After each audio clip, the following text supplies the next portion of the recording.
നമ്മൾ ഉമ്മൻചാണ്ടി സാറിൻ്റെ കാലത്ത് 2-2.5 കൊല്ലം ഇതുപോലെയുള്ള പ്രതിഷേധങ്ങളും റോട്ടിൽ വെച്ചിട്ടുള്ള കല്ലേറും തടഞ്ഞു നിർത്തലും നിയമസഭ സമീപിക്കലും ഒക്കെ കണ്ടിട്ടുള്ള ആൾക്കാരാണല്ലോ. ഞാൻ അതാ പറഞ്ഞു, ഇതൊന്നും ഒരു ആദ്യമായിട്ടുണ്ടായൊരു സംഭവം പോലല്ല. ഇതൊരു എന്ത് നമ്മൾ പറഞ്ഞാലും മുമ്പുണ്ടായ കാര്യങ്ങളെ രണ്ട് പാർട്ടിക്കാർക്കും അങ്ങോട്ടും ഇങ്ങോട്ടും പറയാനുണ്ട്.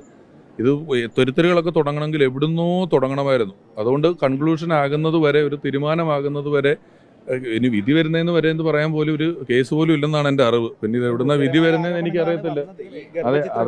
അത് നമ്മൾ അന്ന് വിവാദം വന്നപ്പോഴും ഞാൻ അത് തന്നെയാണ് പറഞ്ഞത്. ആരോപണങ്ങളാണ് വന്നതെന്ന് നമുക്കും പറയാൻ പറ്റുന്നുള്ളൂ, അല്ലേ? എല്ലാം ഉണ്ടായി.